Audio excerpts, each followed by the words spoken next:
Hello all. Ninth में वेग समय ग्राफ के लिए जो समीकरण था उसको हमने देख लिया था। अब बचा है दो स्थिति और, समय स्थिति संबंध के लिए समीकरण और वेग स्थिति संबंध के लिए समीकरण। पहला था v बराबर u प्लस ए टी, दूसरा है s बराबर u T plus half A T square, तीसरा रहेगा 2as बराबर v square minus u square. हम पहले देखते हैं ग्राफीय विधि से इसको प्रूव करेंगे, फिर तीसरे समीकरण को प्रूव करेंगे। हमने ग्राफ में देखा था, जो पहले वाला ग्राफ बना था उसी से सारा मतलब देखना है। ये था वेग के लिए, ये वेग वाला अक्ष था, ये समय अक्ष था, जिसमें यहाँ से जब यहाँ तक चला जो प्रारंभिक वेग था u था और अंतिम वेग v था। ओ ए u है, बी सी कितना है v है और ओ सी कितना है, ये प्रारंभिक समय अंतराल हुआ, यहाँ अंतिम समय अंतराल, मतलब 0 से t की तरफ चला। तो ये दोनों ये पूरी आकृति क्या बन गई, आयत। आयत का निर्माण हुआ। तो आयत में पता है कि आमने सामने की भुजा बराबर होती है। अगर ये t है तो ये भी t होगा। अगर ये मान लो इतना होता, मान लो 5 होता तो ये भी 5 होता। इसका कोण 90 रहता है।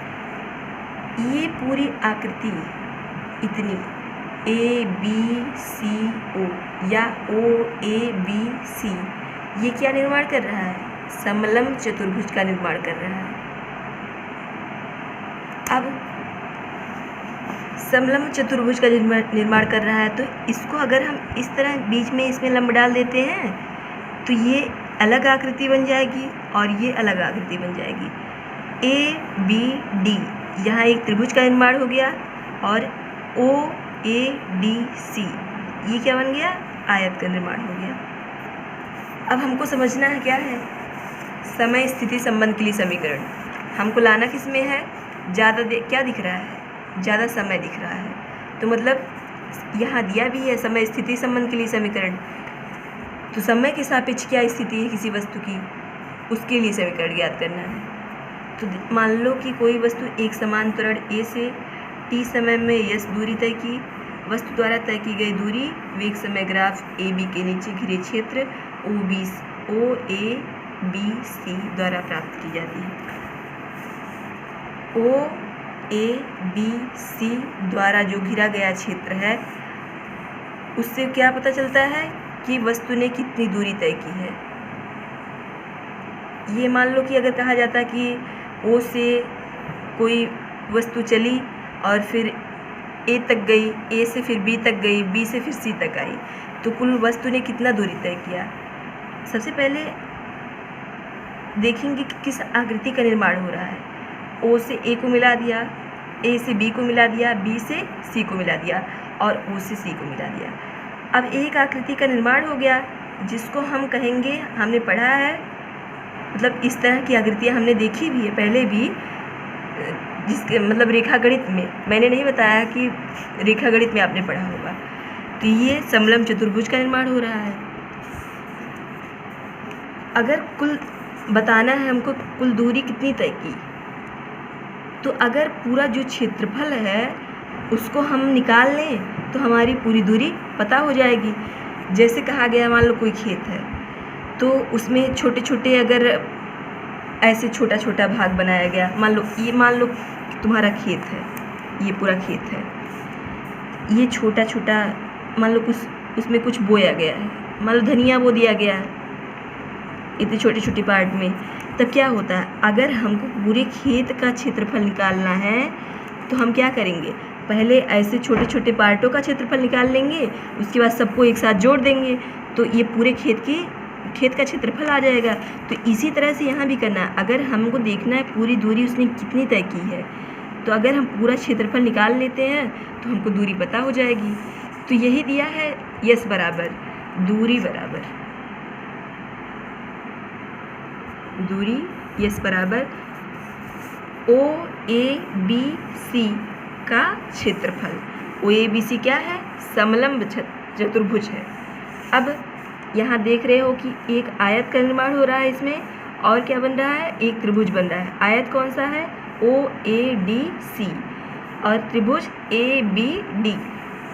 अगर हम दोनों को जोड़ दें तो ये पूरी आकृति निकल जाएगी कि नहीं निकल जाएगी? आखिर दोनों से मिलकर बना है, तो दोनों को अगर जोड़ दिया जाएगा तो ये पूरा इसका क्षेत्रफल प्राप्त हो जाएगा। तो हो गया आयत OADC का क्षेत्रफल, OADC का क्षेत्रफल प्लस त्रिभुज ABD का क्षेत्रफल, त्रिभुज ABD का क्षेत्रफल। अब आयत का क्षेत्रफल क्या होता है? आयत का क्षेत्रफल होता है लंबाई गुणे चौड़ाई। लंबाई क्या है? ये पूरा आयत है, यहाँ से यहाँ तक ये आयत है। लंबाई क्या है? OA गुणे चौड़ाई क्या है? OC।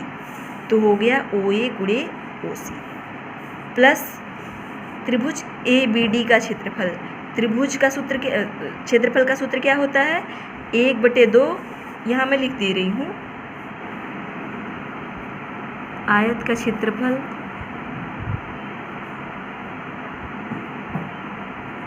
लंबाई गुणे चौड़ाई और त्रिभुज का क्षेत्रफल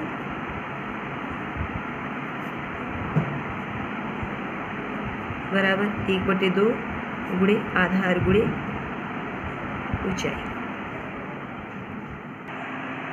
तो त्रिभुज का क्षेत्रफल क्या है? 1/2 गुणे आधार गुणे ऊंचाई। ये रहा आपका सूत्र जिस पे हमको इसको रखना है। तो हो गया। अब आकृति में हम देखेंगे क्या है लंबाई गुणे चौड़ाई। लंबाई क्या थी? OA थी, तो OA हमने लिख दिया। चौड़ाई क्या है? OC है, तो हमने चौड़ाई लिख दिया गुणे OC प्लस त्रिभुज का क्षेत्रफल क्या है? 1/2 गुणे आधार गुणे ऊंचाई। 1/2 लिख दिया। आधार इसमें क्या है? ये त्रिभुज यही तो है ABD। अब आधार क्या है? AD आधार है, तो लिख दिया AD गुणे ऊंचाई।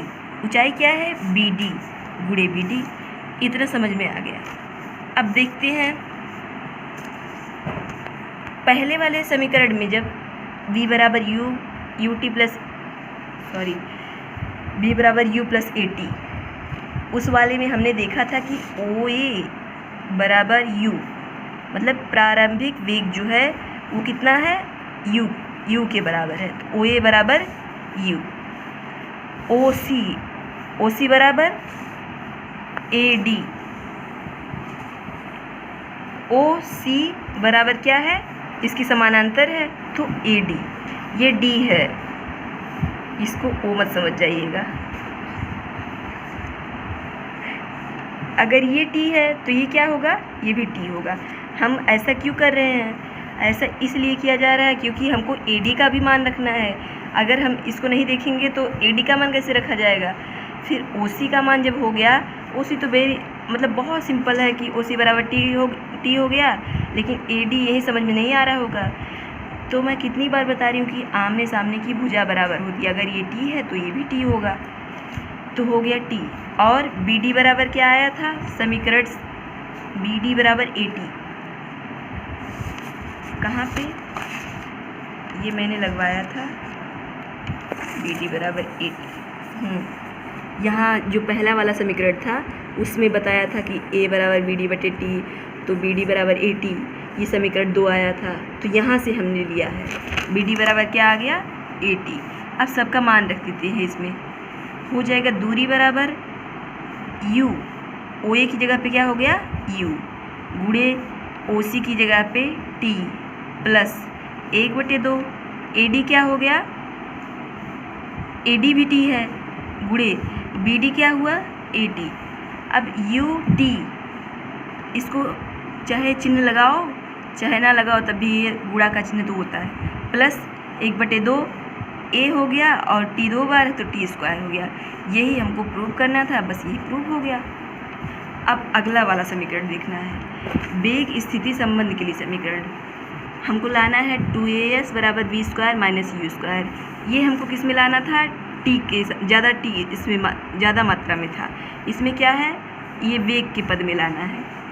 अब वस्तु के द्वारा ये सब में लिखा जाएगा कि वस्तु के द्वारा एक समांतर से T समय में तय की गई दूरी और प्रारंभिक वेग इतना U होता है, अंतिम वेग V होता है। अगर आपने ये सब लिख दिया तो आपका मतलब आगे जा कर के सवाल थोड़ा ज़्यादा इजी हो जाएगा और सामने वाला समझ भी सकता है अच्छे से। तो दूरी यस को ग्राफ में समलंब चतुर्भुज OABC द्वारा घेरे गए क्षेत्रफल द्वारा दिखाया गया, अर्थात यस बराबर समलंब OABC का क्षेत्रफल। फिर वही बात हो रही है, OABC का क्षेत्रफल अगर पूरा निकाल दें तो हमको क्या पता हो जाएगी, दूरी पता हो जाएगी। अब समलंब चतुर्भुज का क्षेत्रफल होता है, समलंब चतुर्भुज मान लो इसे बना दिया का क्षेत्रफल बराबर 1/2 गुणे समांतर भुजाओं का योग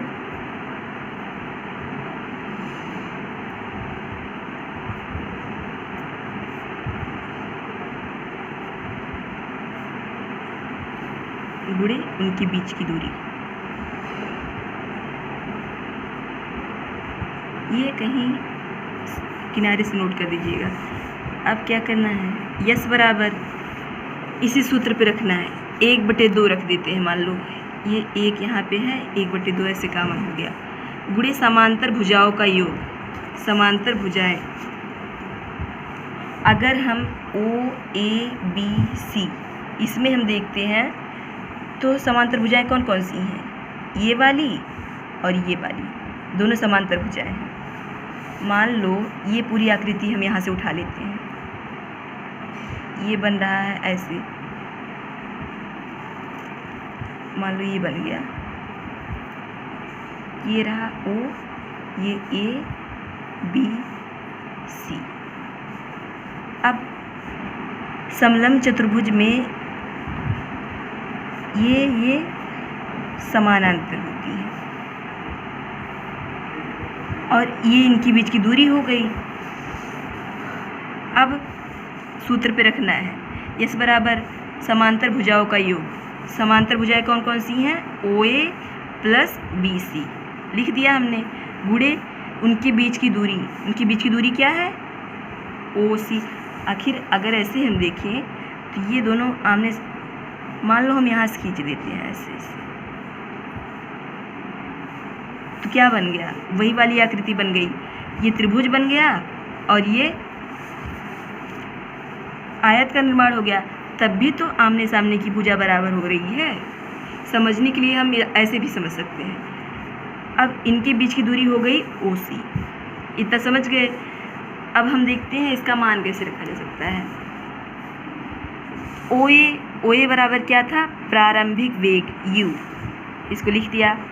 BC क्या था, अंतिम वेग V, और OC क्या था, T, यहाँ से क्या था, ये T था।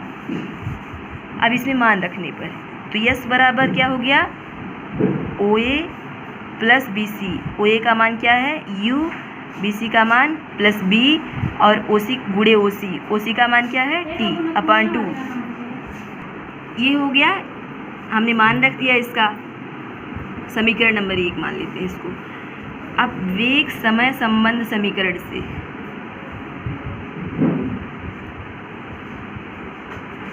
हमने क्या निकाला था, V बराबर U प्लस AT। अगर हमको इसमें से T का मान हम निकाल लेते हैं तो क्या V माइनस U हो जाएगा और बराबर AT। ये समझाने के लिए बस, तो हो जाएगा V माइनस U और A मान लो नीचे चला आया, T का मान आ गया कि नहीं, बस यही उठा के इसमें रख देना है। तो T बराबर हो गया क्या, T बराबर V minus U upon A। ये समीकरण नंबर हम मान लेते हैं 2 हो गया। अब हम दोनों समीकरण से देखते हैं, समीकरण 1 व 2 से हमको निकालनी है दूरी। यस बराबर V प्लस U, इसको ऐसे ही रखने देते हैं, T का मान इससे हम रख देते हैं इसमें। तो T का मान जब रख देंगे तो यहाँ से V माइनस U हो गया और जो A था वो नीचे चला गया तो 2 से गुणा हो गया, तो ये हो गया 2A। अब हो गया यहीं पे यस बराबर, मान लो ये ऐसे गुणा हो गया, 2AS बराबर ये होता है A plus B, A minus B, क्या हो जाता है A square minus B square. मान लो A है, ये B है, तो A प्लस B हो गया, ये हो गया a माइनस बी। सूत्र क्या बन गया? ए स्क्वायर माइनस बी स्क्वायर।